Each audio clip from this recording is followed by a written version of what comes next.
ہم اس دنیا کے اندر آئے ہیں ایک شاندار آخرت بنانے کے لیے. ہم اس دنیا میں کیوں آئے ہیں؟ ایک شاندار آخرت بنانے کے لیے. جو اس نیت سے دنیا میں زندگی گزارتا ہے اللہ رب العزت دنیا اس کی خود بناتے ہیں. انسان اپنی محنت سے اپنی دنیا نہیں بنا سکتا. انسان اپنی محنت سے اپنی دنیا نہیں بنا سکتا. وہ اپنے آپ کو نہیں بنا سکتا تو باقی دنیا کیا بنائے گا؟ ٹھیک ہے، میں چاہوں کہ میری جوانی کبھی بڑھاپے کی طرف نہ جائے، یہ ہو نہیں سکتا. میرا اپنے اوپر تو زور چلتا نہیں ہے. نہ میں اپنی مرضی سے آیا، نہ اپنی مرضی سے رہ رہا ہوں، اور نہ اپنی مرضی سے دنیا سے جاؤں گا. یہ کیسی دنیا ہے کہ اس کی کوئی بھی چیز میرے قابو میں نہیں ہے. آپ یہاں رہتے ہیں، میں کراچی میں رہتا ہوں، کوئی لاہور میں رہتا ہے، کوئی پنڈی میں رہتا ہے، اور آپ کو پتا ہے کہ یہاں آپ اپنی مرضی سے نہیں آئے ہوئے. یہ بھی بڑی عجیب بات ہے. قرآن میں اللہ فرماتے ہیں 5 چیزیں ایسی ہیں جس کے بارے میں کوئی نہیں جانتا. جو اس کے بارے میں جو بات کر رہا ہے سب غلط کر رہا ہے. 5 چیزیں کون سی ہیں؟ سب سے پہلے ان اللہ عندہ علم الساعہ، اللہ کہتے ہیں سوائے اللہ کے کوئی نہیں جانتا قیامت کب آئے گی.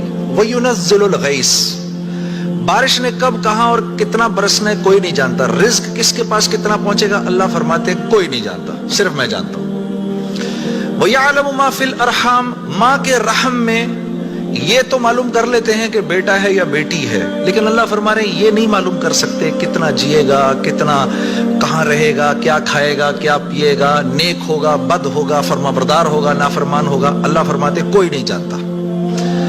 پھر اللہ فرما رہے ہیں وما تدری نفس ماذا تکسب غدا، کوئی نفس یہ نہیں جانتا، انسانوں کو چھوڑو، کیڑے مکوڑے بھی یہ نہیں جانتے کہ کل ان کو ان کا رزق کہاں سے ملے گا. مجھے نہیں پتا تھا کہ آج میں کھانا یہاں بیٹھ کے کھاؤں گا، کوئی آئیڈیا نہیں. اللہ کہتے کوئی نہیں جانتا. پھر اللہ کہہ رہے ہیں 5ویں چیز وما تدری نفس بأی ارض تموت، کسی نفس کو نہیں پتا کہ اس کو موت کب آئے گی اور کہاں آئے گی. وما تدری نفس بأی ارض تموت، کسی نفس کو نہیں پتا اس کو اس کی موت کل کہاں آئے گی. یہ 5 چیزیں کوئی نہیں جانتا. اب ان 5 چیزوں کا براہ راست ہماری زندگی سے تعلق ہے. تو پھر یہ کیسی زندگی ہے، یہ کیسی دنیا ہے جس کے بارے میں کچھ بھی نہیں جانتا. تو اللہ رب العزت نے دنیا کا بننا بگڑنا یہ انسان کے ہاتھ میں نہیں رکھا، یہ انسان کے ہاتھ میں نہیں رکھا. اور اختیار کتنا دیا؟ ہم کہتے ہیں نا بھائی انسان کو اختیار ہے. بھائی اختیار کتنا دیا؟ اختیار اتنا دیا، کسی نے حضرت علی کرم اللہ وجہ سے پوچھا کہ حضرت یہ میرے پاس دنیا میں کتنا اختیار ہے؟ کہا ایک ٹانگ اٹھاؤ اپنی. اس نے اپنی ایک ٹانگ اٹھا لی. کہا جی دوسری اٹھاؤ. کہا جی وہ نہیں اٹھا سکتا. کہا بس اتنا اختیار ہے تیرے پاس. انسان کے پاس اتنا اختیار ہے. اور جو اختیار ہے وہ کیا ہے یہ جاننا بڑا ضروری ہے. انسان کے پاس کیا اختیار ہے؟ اللہ نے انسان وہ واحد مخلوق ہے پوری کائنات میں جو اپنی جان کے استعمال کو بھی جانتی ہے اور چیزوں کے استعمال کو بھی جانتی ہے. انسان کے علاوہ اور کسی مخلوق کو یہ نہیں پتا کہ میں نے اپنی جان کو کیسے استعمال کرنا ہے اور چیزوں کو کیسے استعمال کرنا ہے.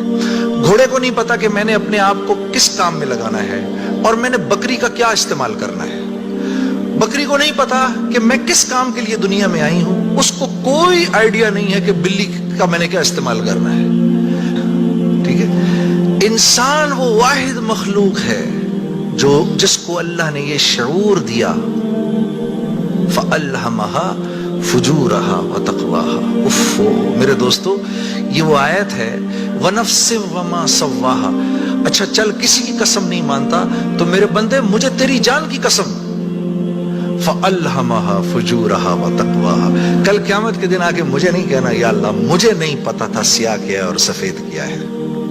مجھے نہیں کہنا کل یہ قیامت کے دن، کیونکہ فَأَلْهَمَهَا، الہام کیا ہے میں نے تجھے، الہام کیا ہے. اچھائی اور برائی کا فرق میں نے تیرے اندر ڈالا ہے اور یہ ڈال کے تجھے دنیا میں بھیج دیا ہے. جیسے کوئی بھی معاشرہ ہو اس میں سچ اچھا سمجھا جاتا ہے، جھوٹ برا سمجھا جاتا ہے، چاہے وہ مسلمانوں کا معاشرہ ہو چاہے غیر مسلموں کا ہو. بے ایمانی ہر معاشرے میں بری سمجھی جاتی ہے، ایمانداری ہر معاشرے میں پسند کی جاتی ہے. راست بازی، سچائی، بینگ اپ رائٹ، یہ ہر معاشرے میں پسند کیا جاتا ہے. اور ظلم ہر معاشرے میں برا سمجھا جاتا ہے. جسٹس ہر معاشرے میں اچھا سمجھا جاتا ہے. قتل ہر معاشرے میں برا سمجھا جاتا ہے. تو اللہ پاک فرما رہے یہ چیزیں دے کے میں نے تمہیں دنیا میں بھیجا ہے، میں نے تمہیں تمہاری جان کا استعمال بتا دیا، چیزوں کا استعمال بھی سکھا دیا. تو یا اللہ میں نے جان کا کیا استعمال کرنا ہے، میں نے جان کا کیا استعمال کرنا ہے. ہاں تو اللہ پاک فرما رہے قد افلح من زکاہا، تو نے اپنی جان کا تزکیہ کرنا ہے تو تو کامیاب ہو جائے گا. وقد خاب من دساہا، اور اگر اپنے نفس کو تو نے کھلا چھوڑ دیا تو برباد ہو جائے گا. اب نفس کا تزکیہ کیا ہے؟ نفس کو ہر اس چیز سے روکنا جس کو اللہ نے منع کیا ہے، یہ نفس کا تزکیہ ہے. سامنے نامحرم عورت ہے، اب نہیں دیکھ سکتے اس کو. ہاں وہ سامنے سے آئی، نظریں جھکا لی، اب نظریں جھکا لی اسی لمحے پچھلے سارے گناہ معاف ہو جاتے ہیں. اور اللہ ایمان کی وہ حلاوت دیتے ہیں جو آپ نماز میں محسوس کریں گے. پھر آپ نہیں کہیں گے کہ جی میں نماز پڑھتا ہوں میرا تو دھیان ادھر نکل جاتا ہے. پھر آپ نہیں کہیں گے. کان کو ہر وہ چیز سننے سے روکنا جس کو اللہ نے منع کیا، ہر اس چیز کو سننا جس کا حکم دیا. ہاتھ کو ہر اس جگہ استعمال کرنا جس کا حکم، ہر اس چیز سے روکنا جس سے منع کیا. تو نفس کا تزکیہ اللہ فرما رہے ہیں جب تم دیکھ دیکھ کر میری رعایت رکھ کے زندگی گزارو گے تو تم اس دنیا میں کامیاب ہو جاؤ گے. اور تمہیں کامیاب کون کرے گا؟ ہم کریں گے. تم خود کامیاب نہیں ہو سکتے.